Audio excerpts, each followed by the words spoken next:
Students and friends, good morning. ఈరోజు మనం magic medicine అనే దాని గురించి తెలుసుకుందాం. డి విటమిన్ ఉదయపు సూర్యకిరణాలలో ఉంటుందా? సాయంత్రం సౌరకాంతిలో డి విటమిన్ కూడా ఉంటుందా అనేది తెలుసుకుందాం. ఈ డి విటమిన్ అనేది సూర్యకిరణాలలో ఉండదు, కానీ ఆ సూర్యకిరణాలు మన శరీరం పైన పడినప్పుడు మన చర్మం డి విటమిన్ని తయారు చేసుకుంటుంది. అంతేకాని సూర్యకిరణాలలో డి విటమిన్ అనే సంచులు ఉండవు. కనుక మనం పొద్దున్నే లేచి ఆ సూర్యుడు ఉదయిస్తున్న సమయంలో మనం అన్ని పనులు మానేసి మన కోసం, మన ఆరోగ్యం కోసం చక్కగా సుఖాసనం వేసుకొని, అంటే చాప వేసుకొని దానిలో చక్క సుఖాసనం లేదా పద్మాసనం వేసుకున్నా పర్వాలేదు, వేసుకొని కళ్ళు మూసుకొని ధ్యానం చేస్తూ ఆ సూర్యకిరణాలు మన పైన పడేటట్టుగా చూసుకుంటే మనలో డి విటమిన్ తయారవుతుంది. మన చర్మం డి విటమిన్ని తయారు చేస్తుంది.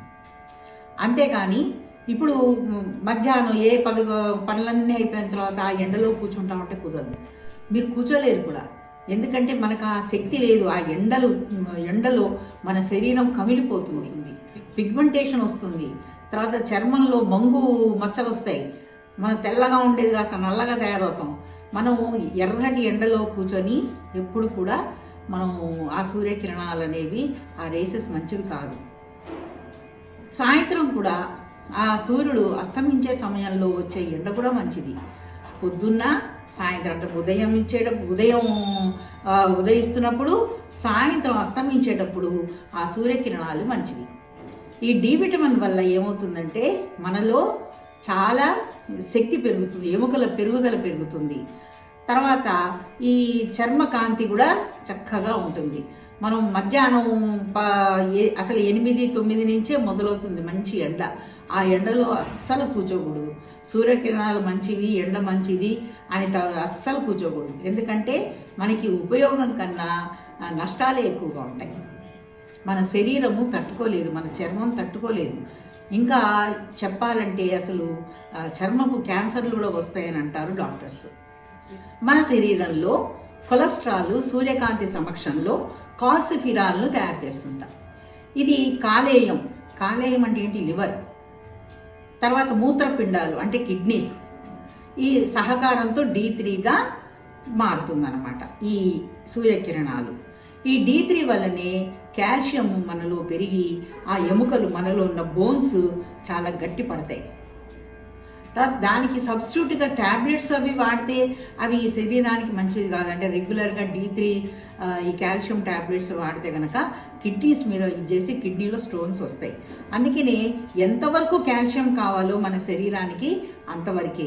ఈ సూర్యకిరణాల వల్ల ఆ D3గా వచ్చేది అది ఎముకలని చాలా చక్కగా ఇచ్చేస్తుంది.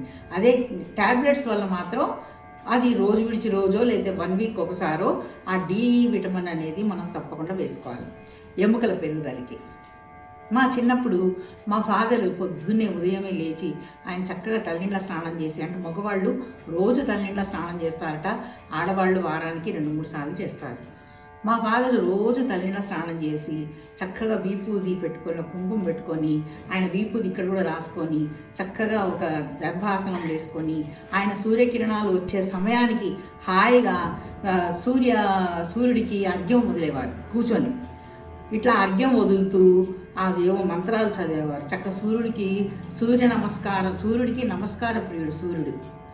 ఆయనకి ఎన్ని నమస్కారాలు చేస్తే అంత మంచిది. పూర్వము మా అమ్మమ్మలు కానీ వాళ్ళందరూ కూడా సూర్యుడు వచ్చేదాకా భోజనం చేసేవాళ్ళు కాదు. వాళ్ళు సూర్యుడు రాగానే సూర్య నమస్కారాలు చేసేవాళ్ళు. చేతులు 2 ఇట్లా పైకెత్తి ఇట్లా చేసేవాళ్ళు, ఇలా దండం పెట్టేవాళ్ళు, ఇలా. అవన్నీ చూస్తుంటే మాకు చిన్నప్పుడు ఏంటి వీళ్ళు ఇట్లా చేస్తున్నారు, ఆ అర్ఘ్యం వదలడం ఏంటి, సూర్యుడు అక్కడెక్కడో ఉంటే ఆయనకు అర్ఘ్యం వదలడం ఏంటి, ఇలా అనిపించేది మాకు. మా ఫాదర్ కూడా ఎప్పుడు వచ్చేసి కూర్చోండి అమ్మా, చక్కగా ఇవన్నీ చేయండి, చాలా మంచిది అనేవారు. మేమందరం కొంచెం లైట్ తీసుకునేవాళ్ళం. అంటే ఆ చిన్నప్పుడు వాళ్ళు చేసినవి మనకి అప్పుడు వంట పట్టకపోయినా పెద్దయిన తర్వాత వాళ్ళు చేసిన విధంగానే మనము చేస్తాం. తప్పకుండా వాళ్ళు గుర్తొస్తారు మనకి. కనుక సూర్య నమస్కారాలు చాలా మంచిది. అందుకని డి విటమిన్ కోసమనే ఈ పెద్దలు, మన కల్చర్, మన ఆచారాలకి సైన్స్కి చాలా ఇంటర్లింక్ ఉంది. ఇది ఇప్పుడు సైన్స్ రూపంలో ఏంటి? D3 దొరుకుతుంది సూర్యకిరణాలతో. అంతేకాకుండా డైజెషన్ కూడా బాగా అవుతుంది. సూర్యుడు వస్తేనే కదా మనకి వెలుగు వచ్చి ప్రపంచం అంతా నడుస్తుంది. మనం భోజనం చేసినప్పుడు అది కూడా చక్కగా అరుగుతుంది, డైజెషన్ అవుతుందని ఈ పెద్దవాళ్ళందరూ కూడా సూర్యుడు వచ్చేదాకా భోజనం చేసేవాళ్ళు కదా, ఆయనకి నమస్కరించేవాళ్ళు, అర్ఘ్యం వదిలేవారు. అలాగే కొంచెం కూర్చొని ఆ సూర్యుడు ఎదురకుండా ధ్యానం చేసేవారు. ఇవన్నీ కూడా ఈ ధ్యానం చేయడము, సూర్యుడికి అర్ఘ్యం వదలడము, అవన్నీ కూడా పొద్దున్న 6 to 7:30 అంటే సూర్యుడు వచ్చాయి. మళ్ళీ 8 నుంచి చాలా ఎండ వచ్చేస్తుంది కనుక ఆ 8కి చేయకూడదు. ఇప్పుడు భోజనం చేసే ముందర ఇట్లా కాసేపు 2-3 నిమిషాలు చేసినా పర్వాలేదు, కానీ ఎక్కువసేపు మాత్రం ఎండలో ఉండకూడదు. నేను చెప్పినట్టు మంగు మచ్చలు, నల్ల మచ్చలు, తర్వాత అంతా కూడా కమిలిపోవడం, పిగ్మెంటేషన్ ఇవన్నీ మళ్ళా వదలవు ఒక పట్టాన. చర్మానికి ఏది వచ్చినా ఒక పట్టాన వదలదు. మాకు తెలిసిన ఒక పిల్ల ఉండేది, ఆ పిల్లకంతా చర్మ వ్యాధులు ఉండేవి, ఎన్నో మందులు వాడేది, ఎంతోమంది డాక్టర్స్ని కలిసేది, అయినా కూడా ఏం తగ్గలేదు.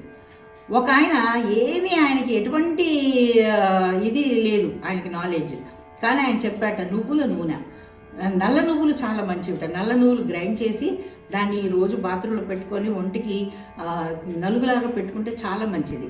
నలుగులాగా పెట్టుకొని తర్వాత స్నానం చేయడం, కొబ్బరి నూనె, నువ్వులు ఇవన్నీ చాలా మంచిది. నువ్వుల నూనె ఆ చక్క రాసుకొని, అమ్మ నువ్వు ఎండలో కూర్చుంటే నీకు ఆ చర్మ వ్యాధులన్నీ పోతాయని చెప్పారట. అట్లా అమ్మాయి నెల రోజులు చక్క నువ్వుల నూనె బయట తెచ్చింది కొంత, అందులో అంతో ఇంతో ఇది ఉంటుంది. మనం తయారు చేసుకుని ఉంటాయి, గానుగ దగ్గరికి వెళ్ళి మంచి నువ్వుల నూనె చేసుకొని ఆ నువ్వుల నూనె ఒంటికి రాసుకొని తర్వాత దానికి సూర్యకిరణాలకి కూర్చుంటే, పొద్దున కూర్చోవాలి. కూర్చుంటే ఎన్ని చర్మ వ్యాధులు కూడా అన్ని నయమైపోతాయి. కనుక సూర్యకిరణాలు ఉదయము, సాయంత్రము, అస్తమించేటప్పుడు ఆ ఎండ మంచిది. మనం చక్కగా కూర్చొని మన ఆరోగ్యాన్ని చేసుకుందాం. అంతేకాక సూర్యుడు ఆయువుని వృద్ధి చెందుతాడు.